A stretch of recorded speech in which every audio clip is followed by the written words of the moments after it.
So I said last week that I kind of drew the short straw talking about the priesthood. Now we got this whole business of the ark. What does it mean? What does it mean for you? I know you want to make it applicable to you, and it is highly applicable because what we have to see first and foremost is what the ark is doing. What's going on in this story? What's the narrative? What's David trying to accomplish here? And what does the ark mean? I was thinking about this week, most people's understanding of the ark is probably limited to Harrison Ford, in Indiana Jones and the Raiders of the Lost Ark, which is not bad. I mean, it's better that than Temple of Doom, because that was a horrible one. Sorry, it was. But Raiders of the Lost Ark, that's your only knowledge, if that's your only touch point for what the ark is, that's okay. We'll expand on that a little bit tonight. First, David. We're finally to him. It's been a few weeks now. We've looked at the life of David, but from other characters' perspectives.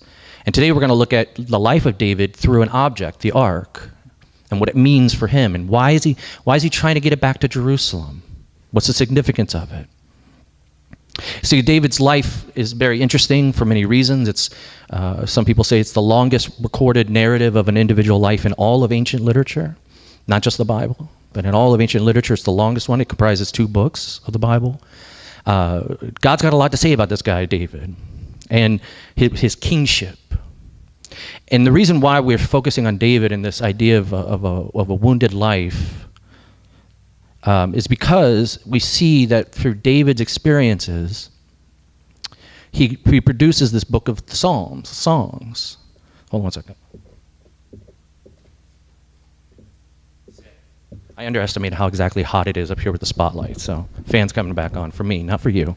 You can stay toasty, but this is like, these things are like ultra powered. I don't know what's going on.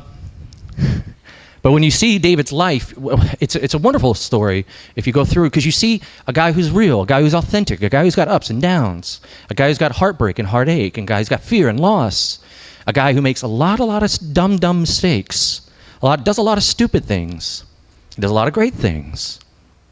And from that, of course, we said that out of his life's narrative, he's written most of the book of Psalms, these wonderful songs that you can open up now to, and it's like medicine for your soul sometimes.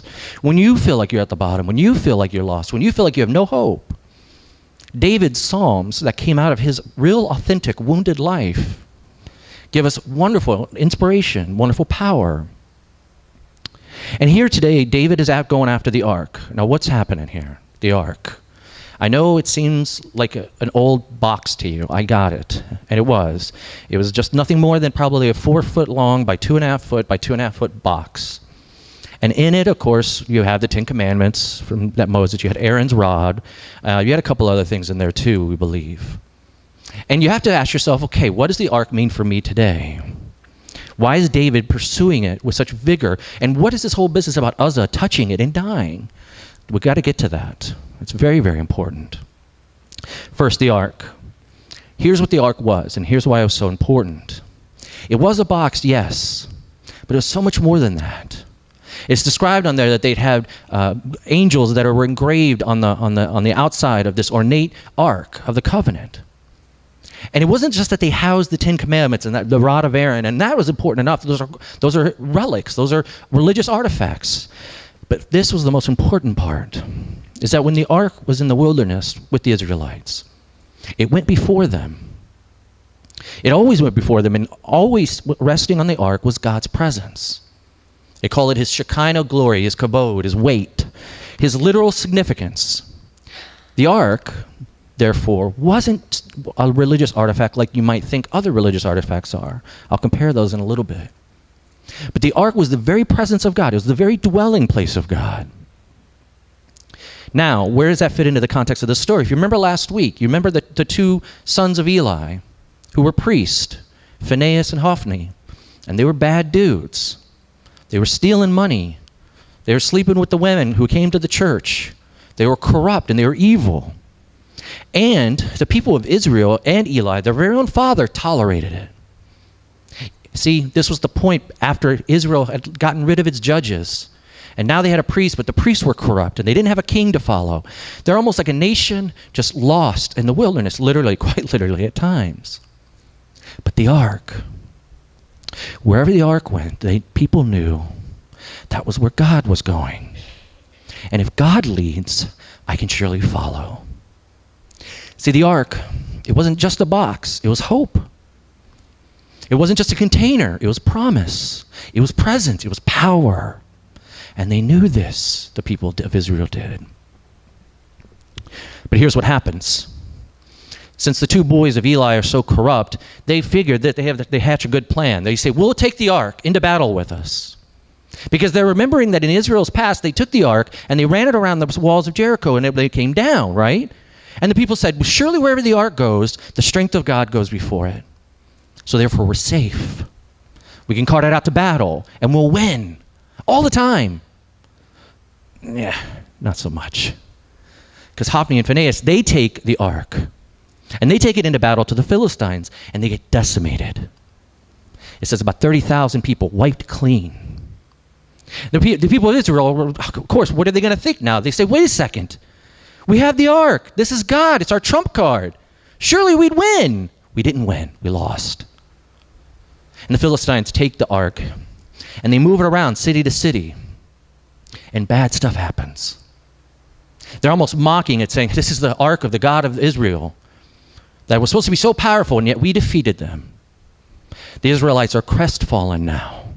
They're in despair. They lack hope. They lack direction and power and presence and authority.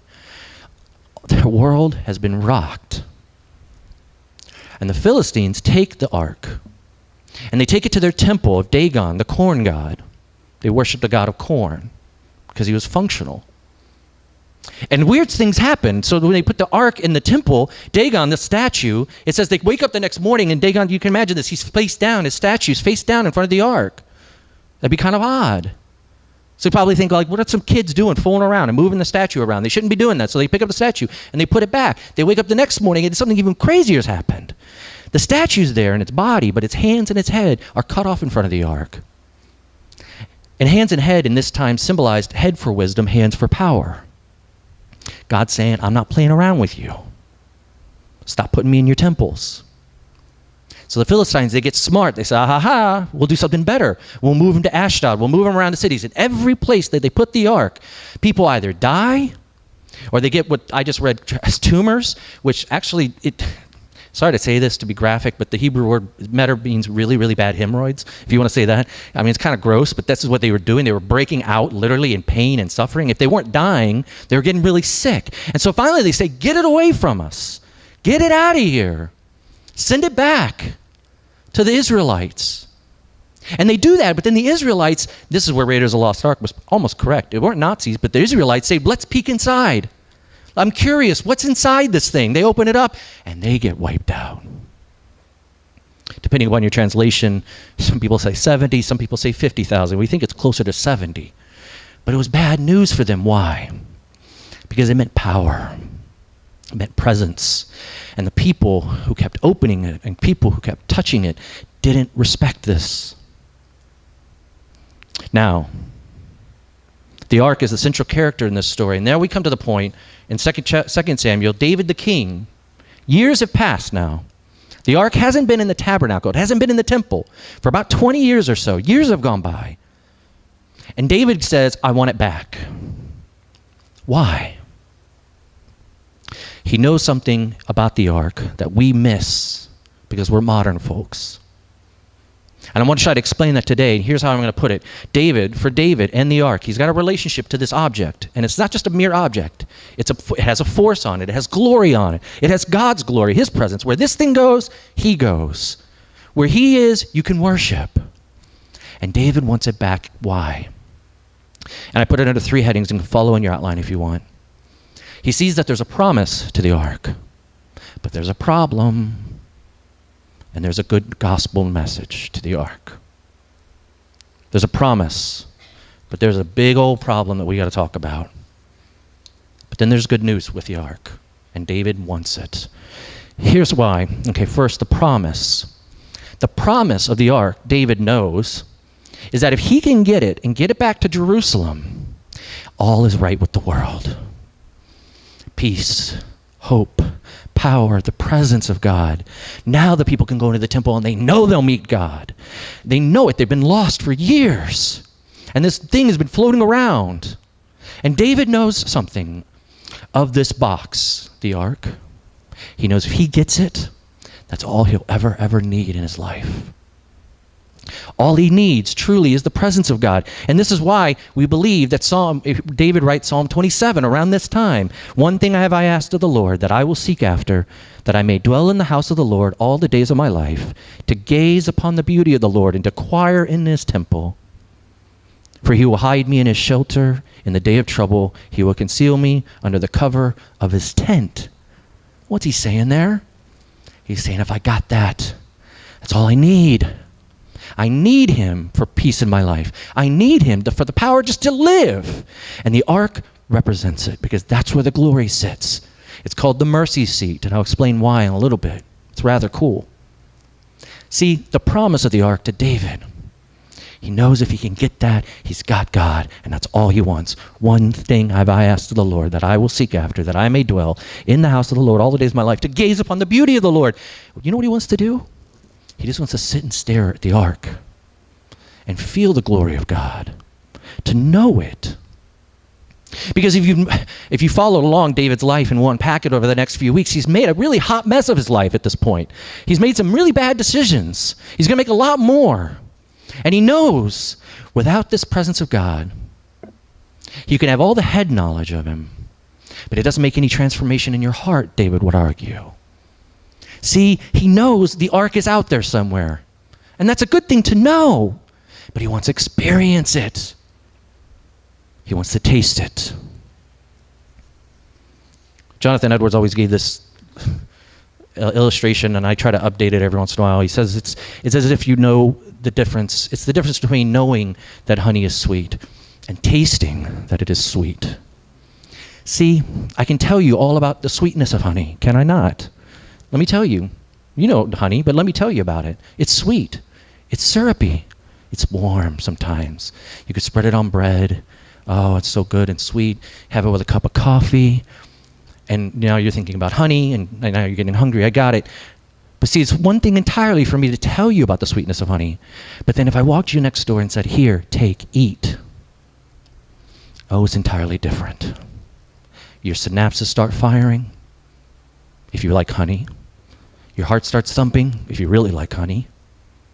See, David had the knowledge of God, but he didn't yet have the experience of him. And he wanted it. He wanted it so bad that when they do get the ark and they screw up the directions about how to carry it, which I'll explain, he dances and he dances with joy. And he worships, it says, with cymbals and harps and lyres. And by the way, this is a good argument for contemporary worship in church. They had it back then. That was contemporary worship service. They're banging cymbals and dancing and looking crazy. Why? They got it. And it makes all the difference in the world. One thing have I asked. One thing that I seek. That I can gaze upon the beauty of the Lord and inquire in his temple. David, in essence, says, listen, I need it. I crave it. That's the promise. If you got the ark, you would get God and his glory and his weight and his love and his direction and his embrace. Because the ark was the center of that. That's where the very Shekinah glory came down and rested in a cloud.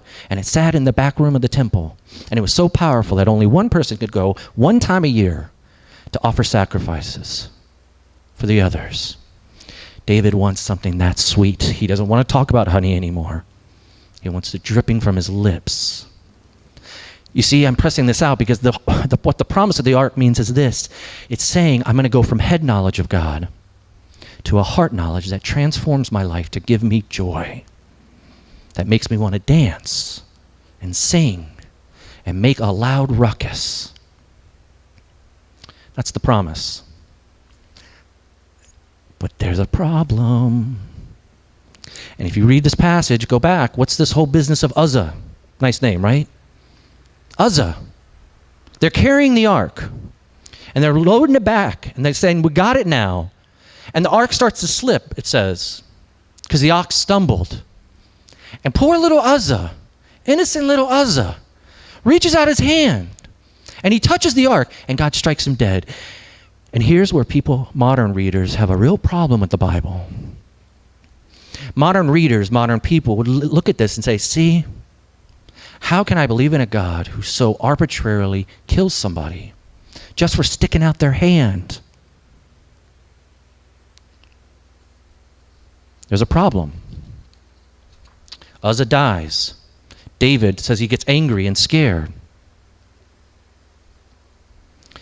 Now, when you look at this on face value, you say, well, Uzzah just touched it. What was the big deal? Oh, he broke a rule. So God smote him dead. And you say, well, Pastor, is that the kind of God we worship, right? Break a rule, die. Follow the rules, get blessed. That's not really what he's doing here.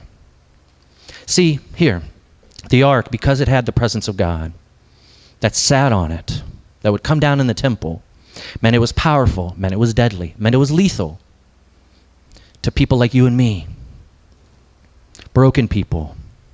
And because of that, in the book of Leviticus, there's rules that are established. How do you carry the ark? And every one of the rules is broken here. See, you're supposed to cover the ark with a cloth. It's not covered. You're supposed to carry it on poles, not on a cart. They put it on a cart, not poles. And you're not supposed to touch it. And of course, that's what Uzzah does. What's going on here? Why does this God seem so flippant? Why does this guy seem so rigid? And here's what he's trying to prove out here.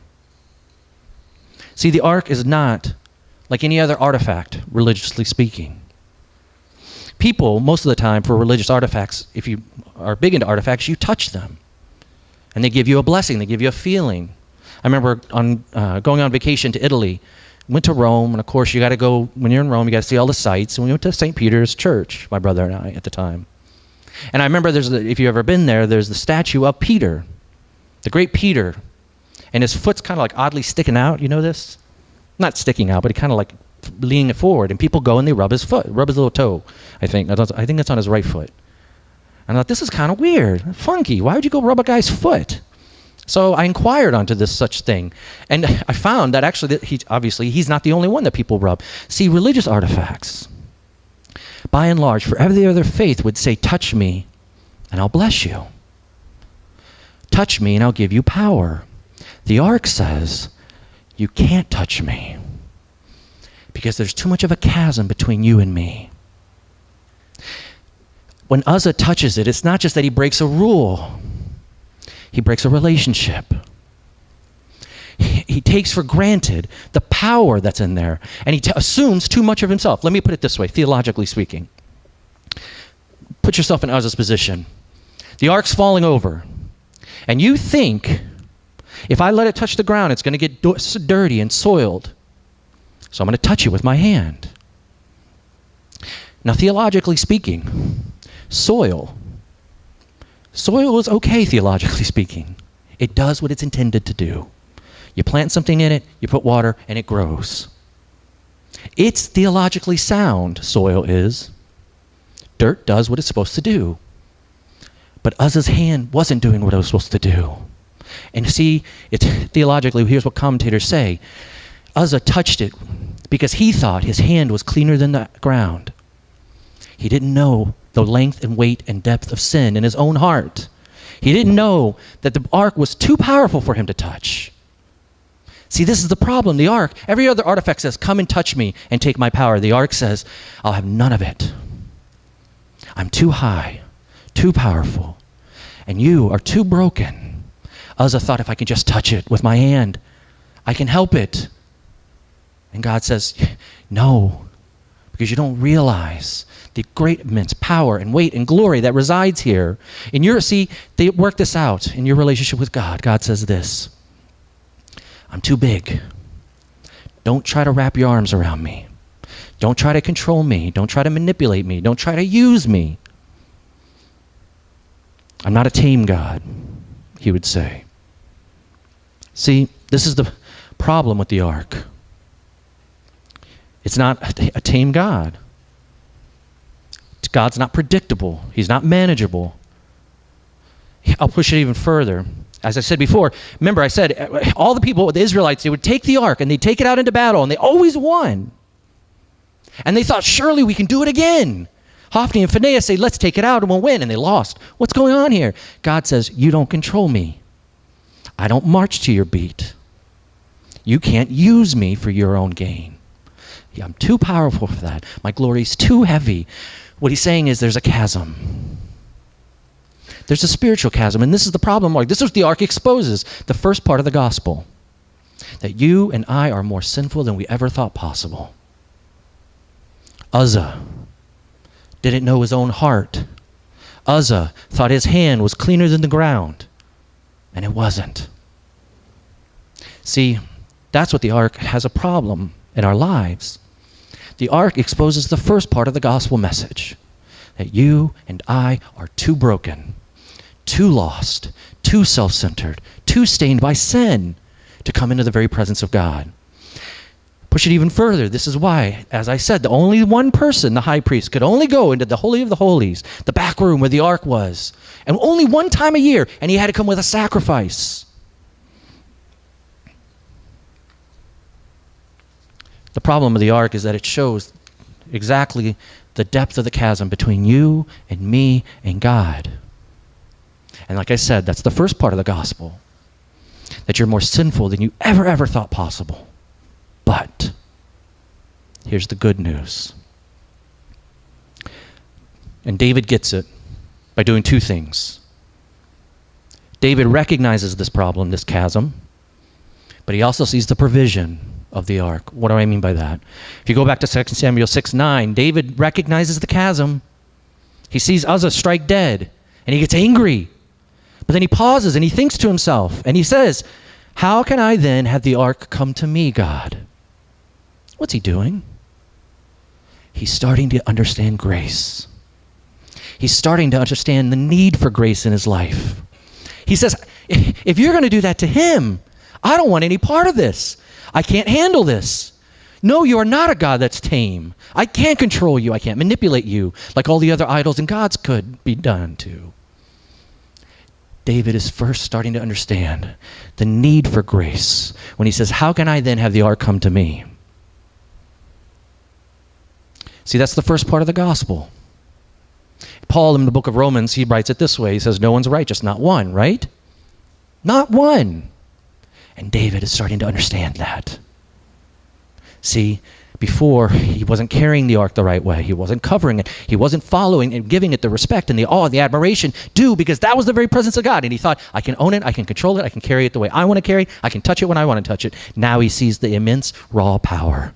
And it's like Mr. Beaver when he does say to the little girl, so when it says to Lucy, no, he's not tame, but he's good. He's the king, I tell you. And David now sees, no, he's not tame. And he never comes the same way twice. We thought we could bring him out to battle and we'd surely win, but we don't. Why? Because this is a God you don't use. This is a God who's not functional for you, first and foremost. He's a God to worship, to give awe and reverence and respect. So here, David does two things. First, he sees the chasm. He says, how can the ark even come to somebody like me, little me? Mind you, he's the king of all Israel. He has every right to say, yes, I'm the king. I deserve the ark. But he says, no, look, now I see, probably for the first time, the chasm, the distance between that powerful God and sinful me. And he's shaken by that. But here's what he does. He leaves the ark with a guy named Obed. And this was they call him the Obed the Gittite, which means he was a foreigner. Probably living in Israel, but still a foreigner. Foreigner culturally, racially, religiously, most likely. And David, you could imagine this. He says, leave the ark at this guy's house. And could you imagine David walking away and going, he's toast. He's done for. Everywhere this ark has gone, the immense power of God has been too much for people to handle. It's destroyed them. Because they thought they could control him, and they can't. And you should see David probably leaving this little Obed's house, the Gittite, and saying, good luck with that, big guy. See you in 3 months if you're still here. And he goes away, and 3 months go by. And Obed's not stricken down. He's blessed. Here's what's going on. God is saying, no. I work the way I work. You don't control me. You think that I'll strike him down, but I will bless him. I'll lift him up. See, it's grace. It's pure grace. It's grace alone. And David sees it. And David is shocked by this. How? When we tried to control God, when we thought we could touch this, and we were stricken dead. Now we leave it at this foreigner's house. And 3 months later, he's not dead. He's blessed. What's going on here? Grace. Grace alone. God is saying, I will choose whom I choose, how I choose. I don't choose the ones you think I ought to choose. I bless those I bless. It's by grace alone that he does this. And this is the second part of the gospel. If the first part is David recognizing, how can the ark come to me? What he's saying is, I'm more sinful than I ever thought possible. But now he sees that God is infinitely more gracious than we ever dared imagined or believed. Because he works on his timetable, in his way, by grace and grace alone. He says, I'll bless this guy, the least likely candidate. You saw this last week, when he chooses Samuel over Eli. He chooses the little one over the old and venerated. He chooses the poor over the guy who's well-respected and been in the job the longest. Why? Because he says, God is saying, this is the pattern in which I work. I choose those at the bottom to bring it to the top. I choose the ones least likely to, and I bless them.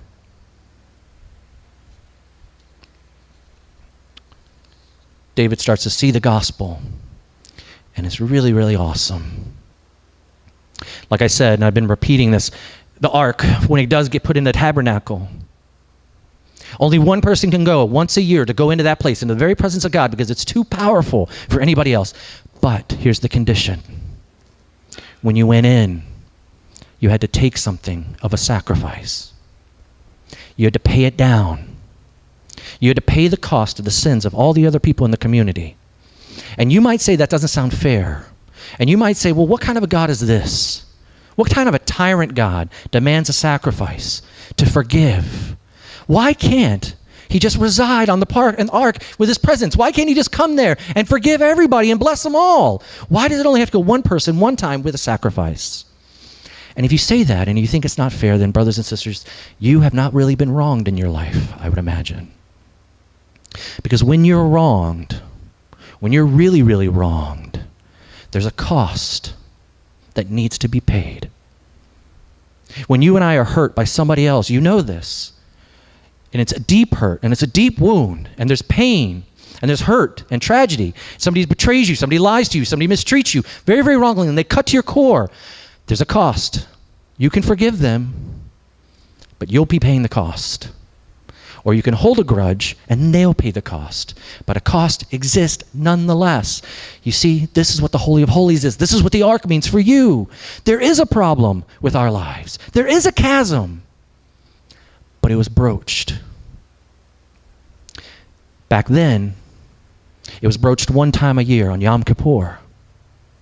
And the sacrifices of blood and goats. And the writer of Hebrews talks about this in chapter 9. And he gives this lengthy disposition, a monologue on the old tent and the old temple and how the priest would go in there and sacrifice bulls and goats for the people to forgive them, to atone for them, because he knows there's a cost. The chasm must be breached. There's got to be a bridge. There's got to be something that atones for us. And the writer of Hebrews goes through great lengths to explain this from the Old Testament. But then he does something cool. He says this. But Christ came as a chief priest of the good things that are now here.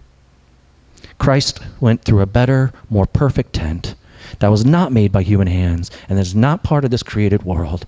He used his own blood, not the blood of goats and bulls for the sacrifice. He went into the most holy place and offered this sacrifice once and for all to free us forever.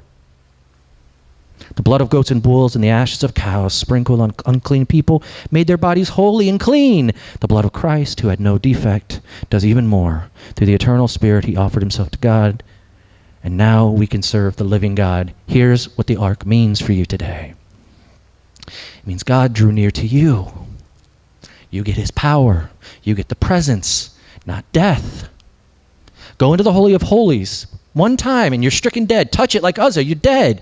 He says, I'm too big for you, but I'll pay the cost down. See, when you get hurt or you hurt someone, like I said, you got to pay that cost. You forgive them, you'll eat the cost of the hurt. If you hold a grudge against them, they pay the cost, and you'll be making them pay it down day in and day out. You'll make them grovel. How much more than the Lord of the universe? How much of a cost does he have to pay to bring you and me back? And he does it. And on the ark, he says, now you get me. The writer of Hebrews says, back in the day, they put the ark in the tent, and only one person could go back. Don't you see now? That sacrifice just pointed to the true sacrifice, Jesus Christ for you and me. Yes, there is a chasm. There is a problem. He's not a tame God, but he's a good one. He's the king, I tell you. And it's Jesus who pays that cost. Now, what's the result of this story as I close? How do you apply this? There's the gospel. That's all it is. The chasm exists. Touch it, die. God says, I'll come near so that you live.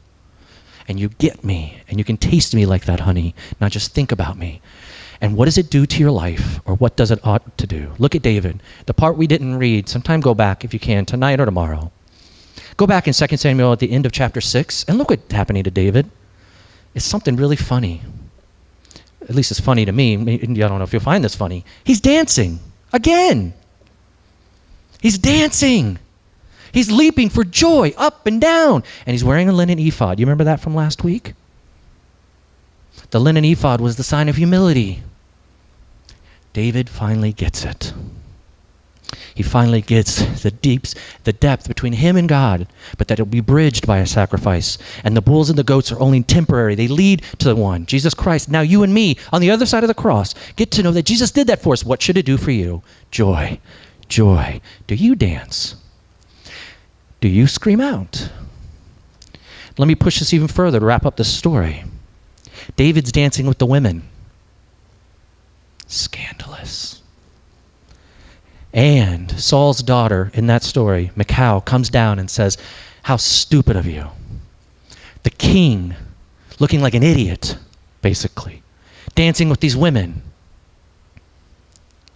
And I've asked many of you to come up and read scripture at times before I preach.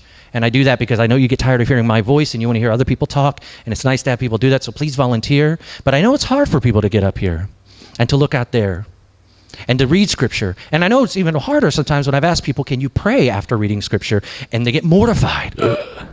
Pray in front of people? And that's fine, that's fair, no judgment, no judging. Okay, now, if you're slightly embarrassed to get up here and read and you're even more embarrassed to get up here and pray, what if I asked you to come up here right now and dance? You're scared, right? I'm about to ask one of you guys to do it. No, I'm not. I'm just kidding. Take a breath. But if I did, oh, how embarrassing that would be. And this is exactly what David is doing. He looks like an idiot to everybody, but he doesn't care. And here's what he says to Michal. She comes down and says, it's scandalous that you're dancing with these women and that you're wearing this little linen ephod. You're the king, for Pete's sake. Have more respect. And David says, I don't care. He says, I didn't dance in front of the slave girls, but in front of the Lord. He chose me rather than your father or anyone in your father's house, and he appointed me leader of Israel, the Lord's people. I will celebrate in the Lord's presence. Do you see what the ark does? If you know, not just in your head about the honey, but you can taste it. If you know, not just in your head about Jesus, but you can taste it. You know what he did for you. You dance. You'll dance when nobody's around you. You'll dance look like a complete idiot in your life. You have joy. David has this joy. And he says, you can't touch it because he chose me by grace. And I'm going to dance. And I'm going to sing. And I don't care what you think. You see, for the first time, perhaps in all of David's life, he was free from the judgment of others. He was free from others' opinions. He was free from others' scandalous comments and accusations. He was free, he says, and I will celebrate in the Lord's presence. Brothers and sisters, tonight the ark means that for you and me. It means you get it. The chasm's been covered. The blood's been spilled. Take it, taste it. It's sweet. And it'll make you dance. And you'll say, I don't care. I will celebrate in the Lord's presence. Go in prayer now. Reflect on this in silence. What does it mean that you have access to the Holy of Holies now?